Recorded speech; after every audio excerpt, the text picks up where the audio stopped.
Hey, what's up guys and gals? It's the Tyrant here and welcome back to my weekly Q&A session where you guys get to ask the questions and I give the answers. This is definitely hands down my favorite part of the week because I get a chance to actually directly and candidly interact with you, my community.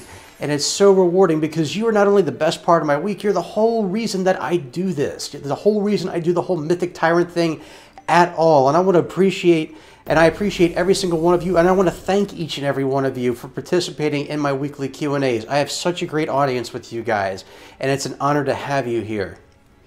One of the first things I wanted to bring up in my weekly monologue, as I call it, not really an introduction, but a monologue, is last week I posed the idea based off of a comment that someone had given another, well, let me back up a little bit. Someone commented in another video that my intros were too long, that I take too long to get to the meat of the video, the Q&As. And I wanted to talk to you guys about this because I didn't get much of a reception from this last week, and I wanted to see if I could up the ante a bit this time, maybe just push it a bit higher on the list. So in terms of the intros being long, of course, again, as I call it, my monologue, this is my candid conversation with you. It's the only real time of the week where I get to just talk to you, my people, my community. Unlike the other videos, it's the only time a week I can do that. So that's why I do it to begin with, but I proposed a solution that might work out better for everybody. I could either, well, let me take this back. One of the ideas that I had, or the main idea I had, was instead of having an extended monologue at the beginning of my Q&A sessions, I could have another show on Sunday. This one would be a live broadcast where you guys could actively contribute while, the broadcast is going on. So it wouldn't be pre-recorded, it would be live. And instead of having a set number of questions like I usually do, like we have 12 questions that I usually pick out, it would just be a time frame that I would have, like say 2 p.m. to 3 p.m. or something along those lines. And we can discuss that part later. But essentially, you could just ask me stuff on the air, and this would be an even more off-the-cuff type of show where I wouldn't just talk about video games, but also other stuff in general, whether it's stuff that's going on with me, stuff that's going on with you, stuff that's going on in the world, whatever. And just kind of be open about it, just to get universal thoughts and opinions on a number of different subjects. So that's what I thought about doing on Sundays, and just cutting straight to the chase for my Saturday Q&A videos. And of course, the other option is just to loop it into one, have my Saturday monologue followed by my Q&A. But do me a favor if you could, this would be a huge favor to me. When you ask your questions this week, just throw in there which one of these you would like to see more. Would you rather see the Saturday monologue, or would you rather just have a Sunday broadcast in addition to the Q&A? So sort of like a two-part deal, one being a bit more candid and open-ended than the other. So thank you guys for participating in that bit. I wanted to give you some very good news. As you know, a couple of weeks ago, I posted a video saying my top 5 reasons that the Mythic walkthrough for Halo 5 was on an indefinite hiatus, and it immediately drew the attention of a 343 employee, and I was very impressed with that. Because my top reason for not wanting to do the walkthrough was that I didn't feel 343 was being very communicative with me, and also the rest of the community. And they approached me about it, and like I said, I'm trying to leave out details here. These are things that I want to openly disclose with you in a dedicated video to it, but I got to get the okay from them first. So I'm hoping to do that on Monday. But essentially, talks are getting even better, communication is getting even better, and things are looking brighter for the Halo community as a whole. And so I give a lot of credit to 343 Industries for addressing this, because it's definitely something that's affected a lot of people, a lot of community members, and it probably has affected you personally, the person watching this right now. So hopefully this goes in the right direction, and I'll have more for you as the story develops. The next thing I want to talk about is something that I addressed last week, and this got brought up again, and that was the term clickbait. It's a term that I personally find very offensive, and so quite oftentimes if it's used in a derogatory manner on my site, it can result in a ban. Someone brought that up in my Monday video this week. I don't know if you've seen it or not, but it was our first official news about Halo 6, the real deal. And someone used the term clickbait, and they actually used it a couple of times in their comment. And it really offended me too, because especially when it's pretty damn obvious that the stuff in the title is in the video, and I'm not trying to, put any filler or anything like that. it's just like, why are you throwing that term out there?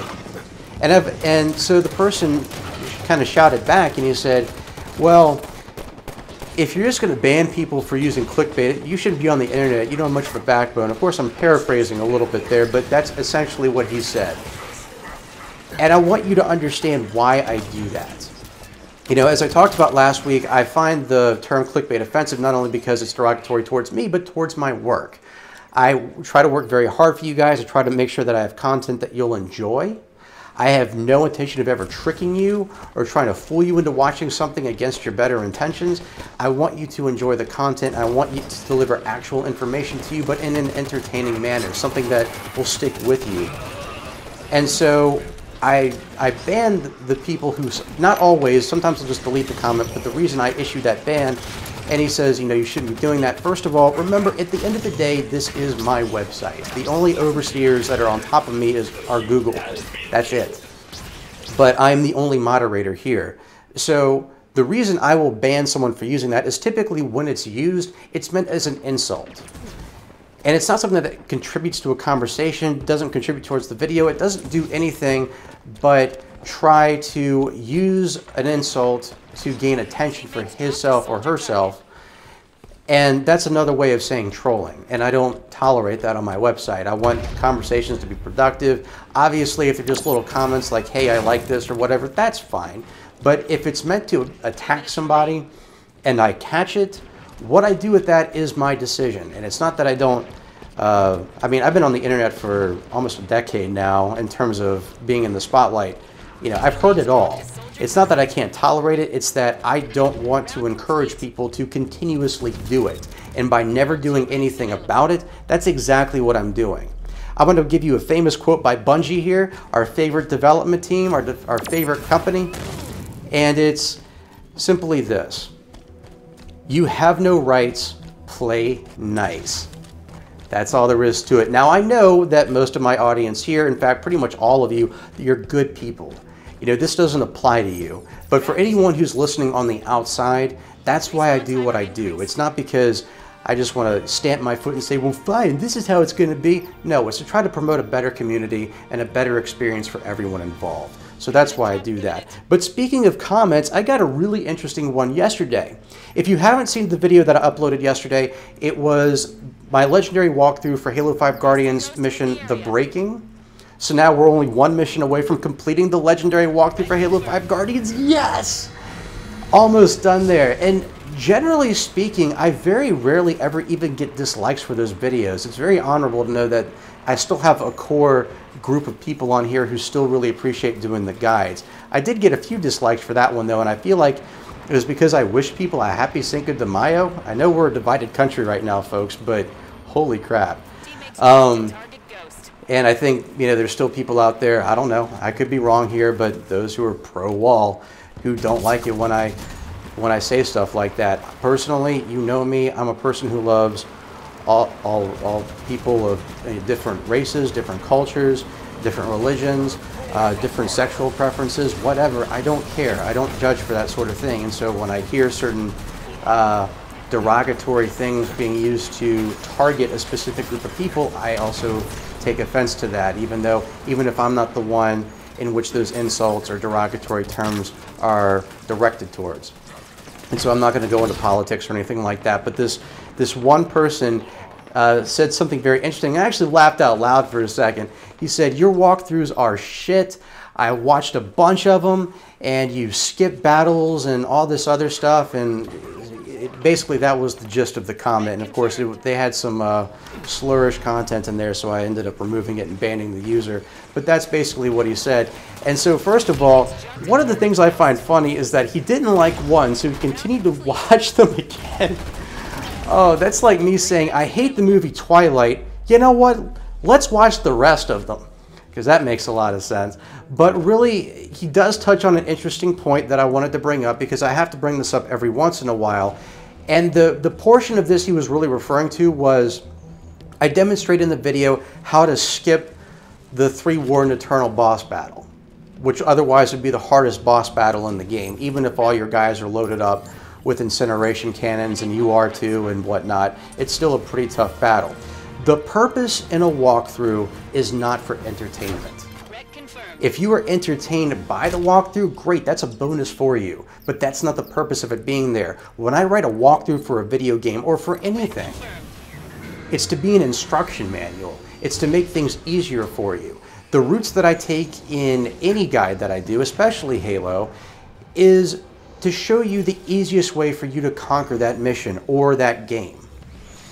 It's not meant to show off. It's not meant to, make you pump your fist or anything like that. It's just an instruction manual. And again, if you find entertainment value from it at all, whether it's a joke that I make or something like that, that's fantastic. But again, that's not the centerpiece for it.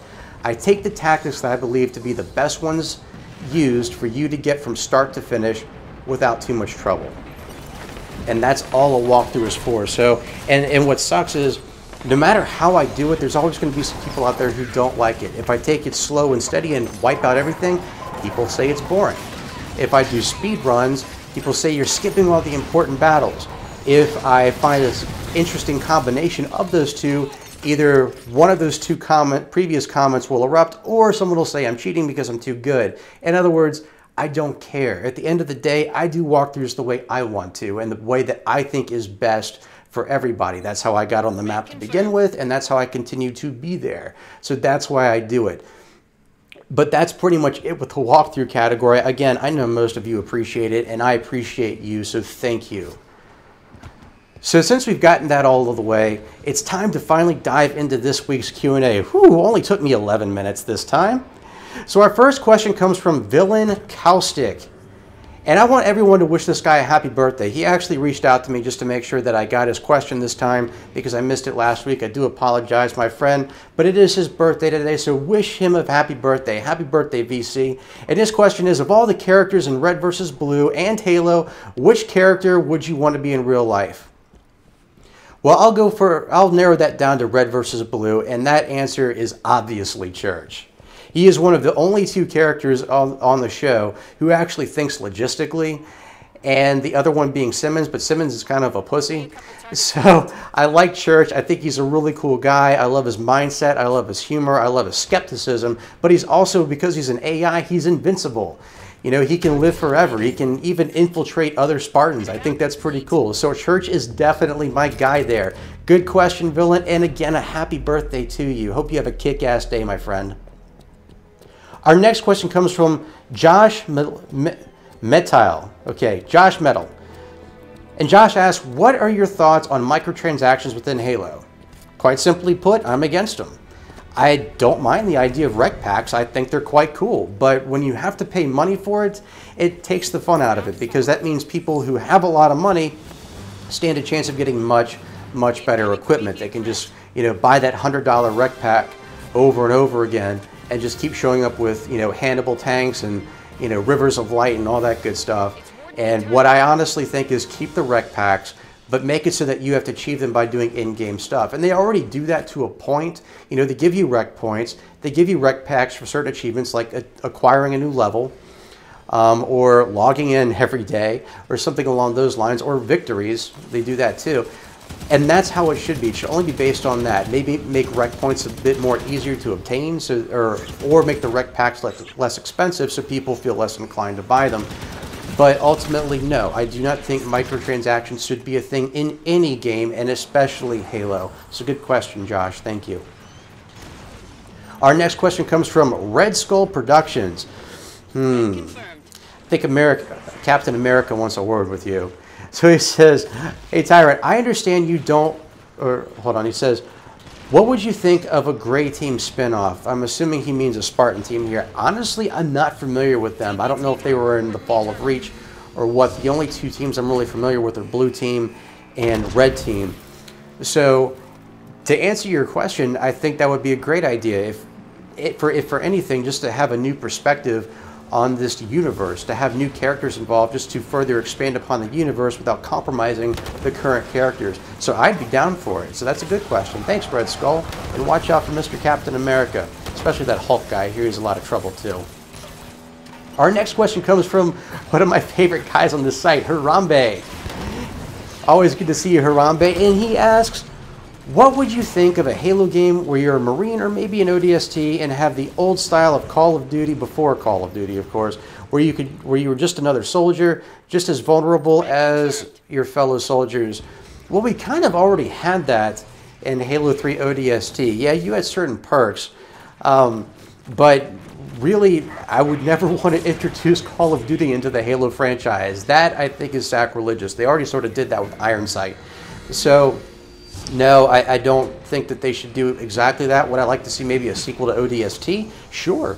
I think that'd be a great idea. I love the original Halo 3 ODST, but I think Marty O'Donnell would need to be brought back to do the soundtrack, because I think the music in that game truly made it an atmosphere that you wanted to be in and you felt enveloped in. So that's a good question. Always good to hear from you, Harambe. Our next question comes from another guy I love hearing from, Arcos Trevelyan, like in 006. He says, Dear Tyrant, if characters are going to die in Halo 6, who do you think would die? Quite simply put, Master Chief. I think that he's going to be on the chopping block. I've mentioned this in another video. I think I mentioned it in a couple of them, actually. But I think Master Chief's story is coming to a close. What I'm hoping for is that he has a very honorable death. You know, something that sticks with you, something that's full of emotion, like when we saw Cortana, quote-unquote, die in Halo 4, something like that. I want him to have a hero's death. I don't want his story dragged out to the point where we start getting sick of the Master Chief. So I think he's going to be on the chopping block. As far as anyone else, maybe Cortana or this version of her. Other than that, I don't think we're going to see any heroic deaths in that game. I think the Arbiter's going to live, to be honest with you. So that's always good to hear from you, Arcos. Thank you so much. Great question. Our next question comes from Lewis Middleton. Mr. Middleton asks, could they consider that the Sanshiom, those are the prophets, were allied, or let me break this down a little bit more. This is why I don't post the questions on there. He says, could consideration that the Sanshiom were allied with the humans this time around possibly change your views on a Covenant Forerunner War Halo game? So last week I touched on the fact, someone had asked, would I like a game that was set in the human Forerunner War universe? The answer was no, because I didn't think there'd be enough variation of enemies, and that it would be a much duller game, or at least from a first-person perspective, maybe a mobile app of some sort, but I couldn't see this as a regular first-person AAA shooter like we see with the normal games, and I still stand by that even with the Prophets involved. I think that it could be interesting, but at the end of the day, it just doesn't have enough variety to stand on its own. But always, it's good to ask. Thanks, Lewis. I certainly do appreciate it. Our next question comes from Daniel NZ09. And Daniel asks, are you going to do a Destiny 2 reveal? Could you also give some thoughts on your opinions on Destiny and whether you might create content for Destiny 2 when it comes out? Great question, Daniel. So I started doing this for the original Destiny until I found out the scope that I was dealing with. It's a lot more complex than Halo, for example, and I'm not sure there are a lot of people still on this site that gravitate towards Destiny. I've done a few Destiny videos, so maybe it's just I don't know how to tackle a game like that other than to do videos for maybe raids, and that's about it. In terms of standard gameplay, it's a very open world type experience, kind of like World of Warcraft. So I don't know if I could do a lot of effective content on there. But to answer your question, I'll probably do something on Destiny 2. How much of it I'm going to do, I don't know yet. It's going to depend on a number of things, but we're going to see. So that's a good question, Daniel. Thank you. Our next question comes from King Shocky. Uh-oh. And King Shocky asks, have you played any other games by Bungie or 343 Studios? Or 343 Industries, I think is what he's asking. But, so 343 doesn't really have any games other than Halo.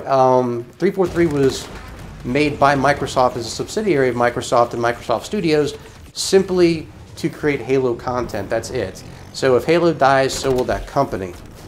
So, in short, no, I haven't played anything else by 343. In terms of Bungie, I've been really tempted to load up Marathon, but I think it's only on the Mac, if I'm not mistaken. It could be on Windows at this point. A lot of time's gone by since then. And I've thought about playing it, but I've just had too much on my plate right now to really go back and try something like that. I know I've been doing a lot of old school content recently, like you may have seen me upload Dragon Spirit for NES last week. That's one of my favorite classic games of all time. If you haven't checked it out, definitely check it out. I uploaded it early Monday morning because I was a little late to Sunday Fun Day just because I didn't realize how long it would take. And this week I have another classic one for you, and hopefully you'll enjoy that as well.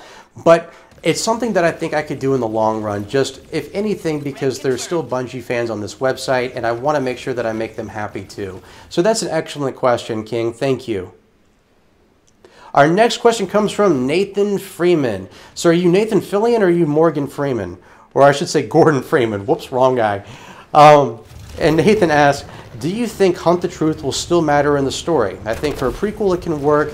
For Halo 5, no, I don't think it will. I think that they had an initial concept for it. They thought it would be a good surprise for Halo 5, as Frankie mentioned in an interview not this past week, but the week before.